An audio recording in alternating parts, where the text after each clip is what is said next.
তেসরা জুলাই 2025। ভারতীয় সময় তখন ভোর 4টে থেকে 4:30। নর্দার্ন স্পেনের জামোরা রাস্তা দিয়ে তখন দ্রুত গতিতে এগিয়ে চলেছে একটি ল্যাম্বরগিনি গাড়ি।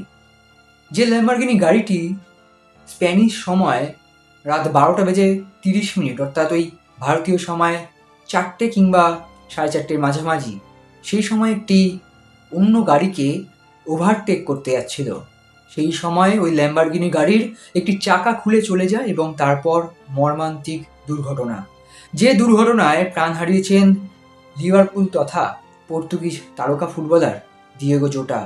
শুধু দিয়েগো জোটা নয়, সেদিন ওই গাড়িতে ছিলেন তার ভাই আন্দ্রে সিলভা। দুই ভাই মিলে স্পেনের স্যান্তান্ডার অঞ্চলে যাচ্ছিলেন তারা গাড়ি চালিয়ে, কারণ সেখান থেকে ফেরি হয়ে সোজা তারা চলে যেতে পারবেন ইংল্যান্ডে, কারণ লিভারপুলের প্রি সিজনে যোগ দিতে হতো দিয়েগো জোটাকে। গত মরশুমটা খুব ভালো গিয়েছিল দলের হয়ে, ক্লাবের হয়ে তিনি জিতেছেন প্রিমিয়ার লিগ, বহু গোল করেছেন, অ্যাসিস্ট করেছেন এবং সময়টা এতটাই ভালো যাচ্ছিল তার যে নেশনস লিগেও তার প্রিয় ক্রিশ্চিয়ানো রোনাল্ডোর সঙ্গে তিনি চ্যাম্পিয়ন হয়েছিলেন, অর্থাৎ দেশ এবং ক্লাব দুই জায়গাতেই চ্যাম্পিয়ন তিনি। শুধু তাই নয়, 2 সপ্তাহ আগে নিজের প্রিয় বান্ধবী, বহুদিনের সঙ্গিনীকে বিয়ে করেছিলেন দিয়েগো জোটা। কিন্তু তারপর এই মর্মান্তিক দুর্ঘটনা।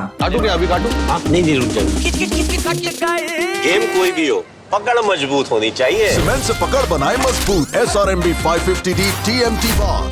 আর আজ ঠিক 1 বছর পর,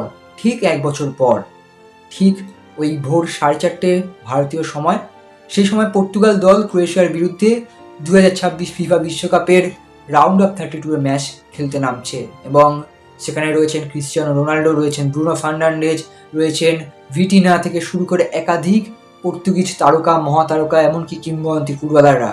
তারা সবাই এই গুরুত্বপূর্ণ ম্যাচটা খেলতে নামবেন, কারণ এই ম্যাচটা খুবই গুরুত্বপূর্ণ পর্তুগালের এই বিশ্বকাপের এবারে বিশ্বকাপ তথা বিশ্বকাপ ইতিহাসে। কারণ সবাই ধারণা করছেন যে পর্তুগাল এবারে বিশ্বকাপ চ্যাম্পিয়ন হওয়ার অন্যতম দাবিদার, কিন্তু তাদের যে পথ দিয়ে তাদের এগিয়ে যেতে হবে সেটা খুবই কঠিন। আপনারা ইতিমধ্যেই খবর পেয়েছেন যে ক্রোয়েশিয়ার সঙ্গে রাউন্ড অফ 32 ম্যাচ, সেটা জিতলে সম্ভবত প্রতিপক্ষ হবে বেলজিয়াম, তারপর ফ্রান্স এবং ফাইনালে আর্জেন্টিনা, ব্রাজিল কিংবা ইংল্যান্ড। অর্থাৎ যদি সব করা বড় দল তারা নিজেদের মতো পারফর্ম করতে ওঠে, তাহলে এই সকল দলের বিরুদ্ধে খেলেই কিন্তু চ্যাম্পিয়ন হতে হবে, অর্থাৎ বিশ্বসেরা হতে গেলে বিশ্বসেরাদের হারিয়ে জিততে হবে।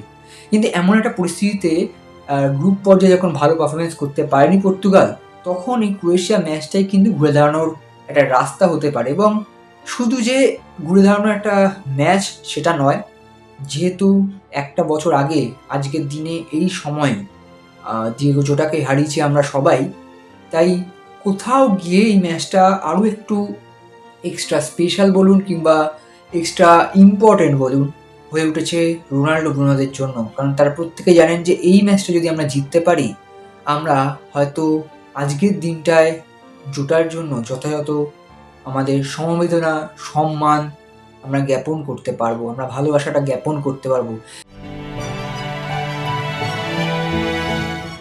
কারণ আপনারা নিশ্চয়ই দেখেছেন যে এবারের বিশ্বকাপে যখন প্রতিটি দেশ তাদের দল ঘোষণা করেছিল, একমাত্র পর্তুগাল দল যারা 26+1 এমনভাবে বিশ্বকাপের নিজেদের স্কোয়াড ঘোষণা করেছিল, যেখানে +1 হচ্ছেন দিয়েগো জোটা। দিয়েগো জোটার শুধু নাম ঘোষণা নয় বিশ্বকাপের দলে, পর্তুগালের প্রেসিডেন্ট পর্তুগালের প্রত্যেকটি ফুটবলারের জন্য একটি স্পেশাল ব্রেসলেট দিয়েছিল, জানেন, যেখানে ওই ফুটবলারদের নামের সঙ্গে সঙ্গে দিয়েগো জোটার নামও খোদাই করা রয়েছে। এবং সেই ব্রেসলেট আমরা দেখেছি রোনাল্ডো, ব্রুনোরা সবসময় হাতে পরে থাকেন। হোয়াও নেভেস থেকে শুরু করে, রুবেন নেভেস থেকে শুরু করে প্রত্যেকের হাতে আমরা এই ব্রেসলেট দেখেছি। এবং দিয়েগো জোটাকে সব রকমভাবে নিজেদের কাছে, নিজেদের বুকে আগলে রেখেছেন রোনাল্ডো, ব্রুনোরা। তারা চাইছেন এই বিশ্বকাপটা শুধু রোনাল্ডোর জন্য নয়, শুধু পর্তুগাল দেশের জন্য নয়, নাগরিকদের জন্য নয়, এই বিশ্বকাপটা জিততে চাইছেন তারা দিয়েগো জোটার জন্য। আর আজকের এই ম্যাচটা জিততে পারলে হয়তো সত্যি কোথাও গিয়ে সব থেকে বেশি খুশি হবেন দিয়েগো জোটা। কারণ দিয়েগো জোটা এমন একজন ফুটবলার ছিলেন, সদা হাস্যমান, সদা সুযোগ সন্ধানী, যখনই সুযোগ পেয়েছেন পারফর্ম করেছেন। এবং পর্তুগালের এই যে এত সমালোচনা হয়, এত তর্ক বিতর্ক হয় যে রোনাল্ডোকে যেরকম আর্জেন্টিনায় মেসির জন্য সবাই জান প্রাণ দিয়ে, এখানে রোনাল্ডোর জন্য নাকি পর্তুগালে সবাই জানপ্রাণ দিয়ে খেলেন না বা তার কথা শোনেন না, এই যে অপবাদ, সেই অপবাদটা তো আস্তে আস্তে অবশ্যই পর্তুগালের ফুটবলাররা ঘুচিয়ে দিচ্ছেন, অস্বীকার করছেন। কিন্তু 2 থেকে 3 ফুটবলার রয়েছেন যারা বলা যেতে পারে একেবারে রোনাল্ডোর বডিগার্ডের মতো ছিলেন, যাদের মধ্যে একজন অবশ্যই ডিয়েগো দালোট এখন রয়েছেন তার দলে। ব্রুনো ফার্নান্ডেজকে নিয়ে এত কথা, ব্রুনোকে দেখবেন সবসময় যখনই কিছু হয় মাঠে ব্রুনো এগিয়ে আসেন, হ্যাঁ। কিন্তু সব থেকে বেশি রোনাল্ডোর কাছের ছিলেন এই ডিয়েগো জোটা। যে কোনো কিছুতে তিনি বলতেন রোনাল্ডোই সর্বে সর্বা, রোনাল্ডোই সর্বকালের সেরা।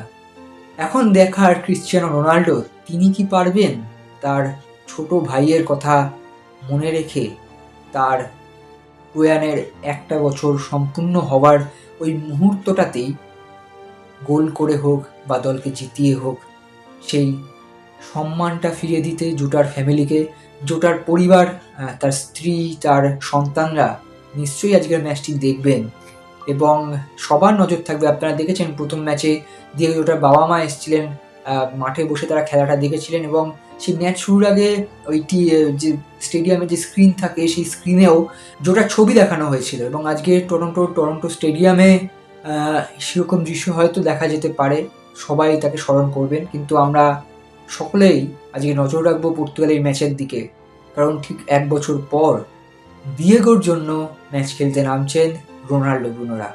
ভিডিওটি শেয়ার করুন, লাইক করুন, সাবস্ক্রাইব করুন, ফলো করুন এবং এরকমই বিশ্বকাপ নিয়ে আরও নানান রকম গল্প জানার জন্য, ঘটনা জানার জন্য আমাদের পাশে থাকবেন। অসংখ্য ধন্যবাদ, নমস্কার।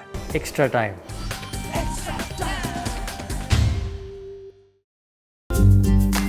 লেটেস্ট নিউজ আর এক্সক্লুসিভ ভিডিওর সঙ্গে আপডেট থাকতে এখনই সাবস্ক্রাইব করুন আমাদের ইউটিউব চ্যানেল। বেল আইকনে ক্লিক করতে ভুলবেন না যেন।